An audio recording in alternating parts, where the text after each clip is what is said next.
ഗേറ്റിന് പുറത്തു നിന്നും മുകളിലൂടെ മുറ്റമടിച്ചു വരുന്ന ഡെയ്സി ആന്റിയെ നോക്കി അടുത്ത വീട്ടിലെ കൃഷ്ണൻ ചോദിച്ചു. ആഹാ, നിനക്കെന്നെ ഒക്കെ അറിയോ? കുറെ നാളുകളായിട്ട് വീടിന് മുന്നിൽ കൂടെ പോകുമ്പോൾ ഒന്ന് നോക്കുക കൂടെ ചെയ്യാത്ത ആളാണല്ലോ.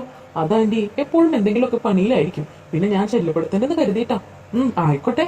പിന്നെ ഒരു മാസമായിട്ട് ഞാൻ ഇവിടെ ഉണ്ടായിരുന്നില്ലല്ലോ. ലാസ്റ്റ് ഇയർ എക്സാം ആയിരുന്ന കാരണം ഹോസ്റ്റലിലായിരുന്നു. അതാ തീരെ കാണാഞ്ഞത്. നിന്റെ അമ്മ പറഞ്ഞിരുന്നു. ഞാൻ ചുമ്മാ പറഞ്ഞതാടാ.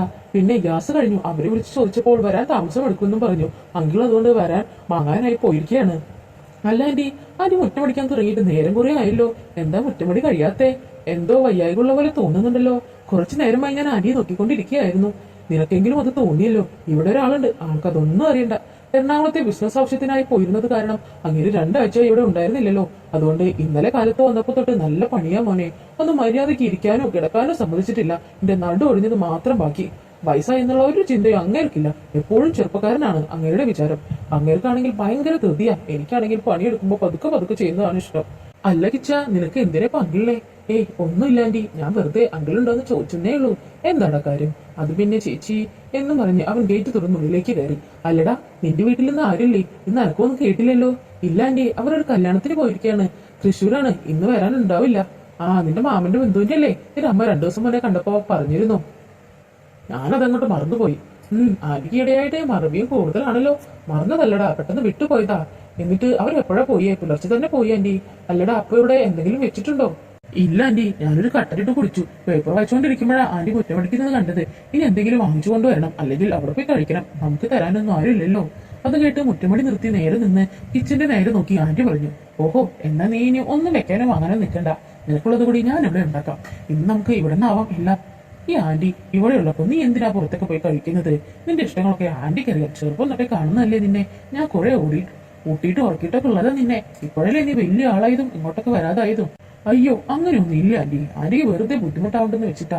എനിക്കൊരു ബുദ്ധിമുട്ടില്ലടാ. നീ ഇങ്ങോട്ട് വരാത്തതിലുള്ള വിഷമേ ഉള്ളൂ. നിന്റെ അമ്മയോട് ഞാൻ എപ്പോഴും പറയും നിന്നെ ഇങ്ങോട്ട് കാണാറേ ഇല്ല എന്ന്. ഇനി ഞാൻ ഇവിടെ തന്നെ ഉണ്ടാവും ജോലി കിട്ടുന്നവരെ. ആന്റിയുടെ എല്ലാ പരാതികളും ഞാൻ മാറ്റിക്കോളാം. പക്ഷേ അങ്കിളോട് ഉണ്ടാവില്ലേ? അങ്കിൾ അതൊക്കെ ഇഷ്ടപ്പെടുമോ? പിന്നെന്താ, അങ്കിൾ പുറമെ ആളൊരു ചൂടനാണെങ്കിലും ഒരു പാവാടാ. ഞാൻ എന്ത് പറഞ്ഞാലും കേൾക്കും.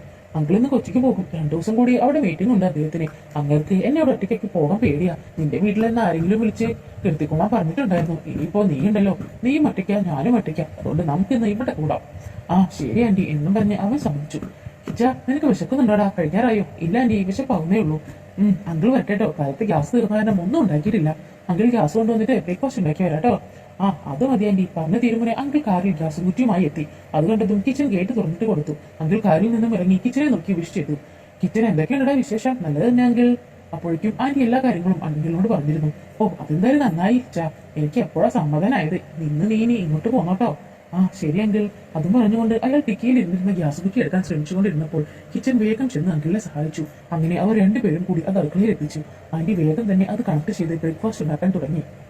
കുറച്ചുനേരം അവൻ അങ്കിളിനോട് സംസാരിച്ചുകൊണ്ടിരുന്നതിന് ശേഷം കുളിച്ചിട്ട് വരാമെന്നും പറഞ്ഞ് വീട്ടിലേക്ക് പോരാൻ തുടങ്ങിയതും ആന്റി വിളിച്ചു പറഞ്ഞു. കിച്ച, നീ കുളിച്ചിട്ട് വേഗം വന്നു കേട്ടോ. പിന്നെ വാപ്പിലേക്ക് പൂട്ടിയിട്ട് പോരണേ. ശരി ആന്റി, അവൻ മറുപടി പറഞ്ഞു. അപ്പോഴേക്കും ആന്റി എല്ലാം റെഡിയാക്കി വെച്ചിരുന്നു. പിന്നെ അങ്കിളിന്റെ ഇടാനുള്ള ഡ്രസ്സൊക്കെ തേച്ച് വെക്കാനായി പോയി. അപ്പോഴാണ് അങ്കിളിന് ഒരു കോൾ വരുന്നത്. അവിടെ വരുന്ന കമ്പനി ഡീലേഴ്സ് നേരത്തെ എത്തുമെന്നും അതുകൊണ്ട് സാർ കുറച്ച് നേരത്തെ എത്തിയാൽ നന്നായിരിക്കുമെന്ന് പറഞ്ഞാണ് അയാളുടെ മാനേജർ വിളിച്ചത്. തനിക്ക് ബെനിഫിറ്റ് ഉള്ള കാര്യമായതിനാൽ അങ്കിൾ അതിന് സമ്മതിച്ചു.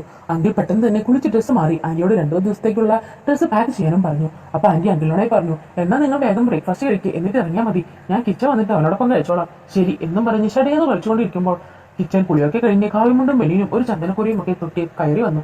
സോറി കേട്ടോ കിച്ച, എനിക്ക് പെട്ടെന്ന് തന്നെ പോകണം. അതുകൊണ്ട് ഞാൻ കഴിക്കാന്ന് വെച്ചു. അത് സാരമില്ലെങ്കിൽ. അടുക്കളയിൽ നിന്ന് ദോശയുമായി വരുന്ന ആന്റി കിച്ചനെ കണ്ടപ്പോൾ ആകെ ഒന്ന് നോക്കി ചിരിച്ചുകൊണ്ട് പറഞ്ഞു. വാടാ, ഇരിക്കട കിച്ച, കഴിച്ചു. നല്ല ചൂട് ദോശയും ചമ്മന്തിയുമാണ്. നിനക്കിത് നല്ല ഇഷ്ടമല്ലേ? ആന്റി, അങ്കിളെ യാത്രയാക്കിയിട്ട് വരാം. ഞാനും വരാം ആന്റി. അങ്കിൾ പോയിട്ട് നമുക്ക് ഒരുമിച്ച് സാവധാനം കഴിക്കാം. എനിക്ക് തിരക്കൊന്നുമില്ല. അങ്കിൾ കിച്ചനോട് യാത്ര പറഞ്ഞ് പുറത്തേക്ക് ഇറങ്ങി. ആന്റി ബാഗുമായി പിന്നാലെ ചെന്ന് കാറിനുള്ളിൽ വെച്ചു. എന്നിട്ട് അങ്കിളിനോട് യാത്ര പറഞ്ഞു. അങ്കിളും ആന്റിയോട് യാത്ര പറയുകയും കിച്ചനെ നോക്കി ഇവിടെ ഉണ്ടായിക്കോളൂ എന്നെ എത്തിയിട്ട് വിളിക്കാമെന്നും പറഞ്ഞ് യാത്ര തിരിച്ചു.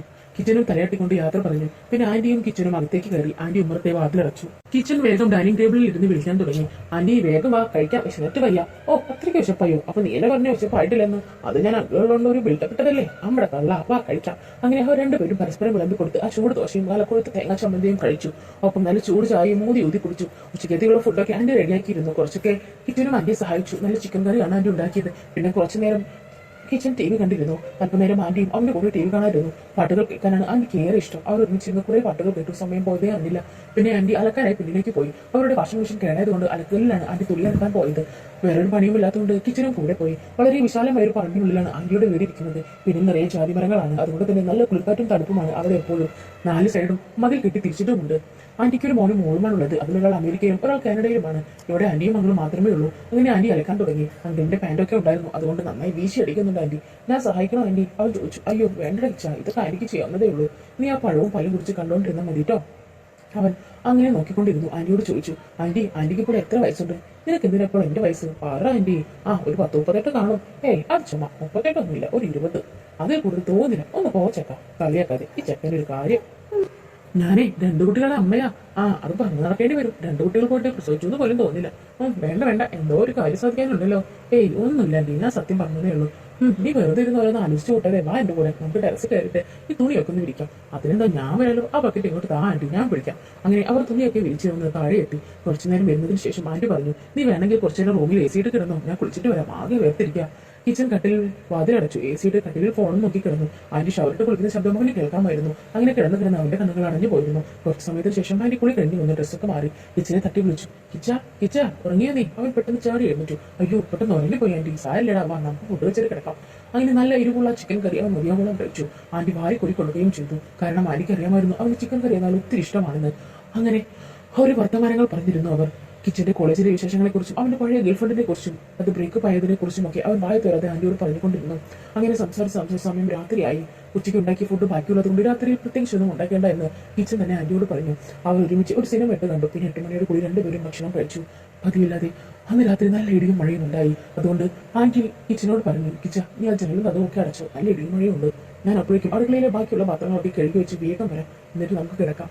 കിച്ചൻ ജനലും ബാത്റൂമൊക്കെ അടിച്ച് സോഫയിലിരുന്നു. ആന്റി പാത്രങ്ങളൊക്കെ കഴുകി വെച്ച നല്ല ചൂട് പാലുമായി അവന്റെ അടുത്തേക്ക് വന്നു. കിച്ച എന്നാടാ പാല് കുടിച്ചോ നീ? അപ്പൊ ആന്റി കുടിക്കുന്നില്ലേ? എനിക്ക് വേണ്ട, എന്നെ കുറച്ച് കഴിഞ്ഞ് കുടിക്കാം. ആന്റി കിടക്കൊക്കെ വിരിച്ചിട്ട് അവനോട് വന്ന് കിടക്കാനായി പറഞ്ഞു. അപ്പോഴും നന്നായി ഇടിവെട്ടുണ്ടായിരുന്നു. നല്ല ശക്തിയായി മഴയും ഉണ്ടായിരുന്നു. അവൻ കിടക്കാനായി റൂമിലേക്ക് ചെന്നു. നല്ല കാതടുപ്പിക്കുന്ന ശബ്ദത്തിലാണ് ഇടി വെട്ടുന്നത്. ആന്റി ആണെങ്കിൽ ഇടി എന്ന് വെച്ചാൽ ഭയങ്കര പേടിയാണ്. ആന്റി പറഞ്ഞു, നീ ഇവിടെ ഇല്ലായിരുന്നെങ്കിൽ എന്റെ പണി കഴിഞ്ഞേ. ഇപ്പോൾ ഞാൻ ഇവിടെ ഉണ്ടല്ലോ, ആന്റി പേടിക്കാതിരിക്കെ. അങ്ങനെ പറഞ്ഞ് വാതിലടച്ച് അവൾ കിടക്കാനായി തുടങ്ങിയതും പുറത്തൊരു കാറിന്റെ ഓൾറെഡി കേട്ടു. റോഡിലൂടെ പോകുന്ന വണ്ടിയാകുമെന്ന് കരുതി അവർ പിന്നെ അത് ശ്രദ്ധിച്ചില്ല. കുറച്ച് കഴിഞ്ഞപ്പോൾ എന്തെങ്കിലും ശബ്ദം മുഴങ്ങി. അത് കേട്ട് ആന്റി പറഞ്ഞു, കിച്ച ആരും വന്നിട്ടുണ്ട് പുറത്ത്. ആരായിരിക്കും ഈ രാത്രി? കിച്ച എനിക്കെന്തോ പേടിയാവുന്ന പോലെ. ആന്റി ഒന്ന് പേടിക്കാതിരിക്കുക, നമുക്ക് പോയി നോക്കാം. അപ്പോഴും കോളിംഗ് ബെൽ മുഴുകൊണ്ടേയിരുന്നു. അങ്ങനെ അവർ 2 പേരും കൂടെ ചെന്ന് വാതി തുറന്നു. വാതിൽ തുറന്നു പുറത്തുനിന്ന് ഓടി അകത്തേക്ക് കയറി. കിച്ചൻ പെട്ടെന്ന് നമ്പരെന്നെങ്കിലും പിന്നെ ആളെ മനസ്സിലായി. ഇപ്പോൾ സമാധാനമായി. അത് അങ്കിളായിരുന്നു. അങ്കിളെ കണ്ട് ആന്റി ചോദിച്ചു, നിങ്ങൾ എന്താ ഇങ്ങോട്ട് പോകുന്നത്? അപ്പോൾ നിങ്ങൾ കൊച്ചിയിലേക്ക് പോയില്ലേ? പോകാൻ പറ്റിയില്ല ഡേസി, ഞാൻ പകുതിയോടെ എത്തിയതായിരുന്നു. അപ്പോഴാണ് മാനേജർ അവിടെ നിന്ന് വിളിക്കുന്നത്. അങ്ങോട്ട് വരാനിരിക്കുന്ന ആളുടെ വീട്ടിൽ എന്തോ മരണം സംഭവിച്ചിരിക്കുന്നു. അതുകൊണ്ട് ഒരാഴ്ചത്തേക്ക് ഇനി വരാൻ പറ്റില്ല എന്ന് അറിയിച്ചു. അപ്പോൾ ഞാനിനി അങ്ങോട്ട് പോയിട്ട് കാര്യമില്ലല്ലോ. അപ്പോൾ തന്നെ ഞാൻ അവിടെ നിന്ന് തിരിച്ചു വന്നു. ഇവിടെ തറയപ്പോഴേക്കും നല്ല മഴയായി. റോഡ് ബ്ലോക്ക് ആകുമ്പോൾ ഞാൻ പേടിച്ചു. എന്നാലും കുഴപ്പമുണ്ടായില്ല. അല്ല, നിങ്ങൾ ഉറങ്ങാൻ കിടന്നായിരുന്നോ? കിടക്കാൻ പോവായിരുന്നു. നിങ്ങളുടെ ഭക്ഷണം കഴിച്ചിട്ടില്ലല്ലോ, ഞാൻ വിളമ്പി തരാം.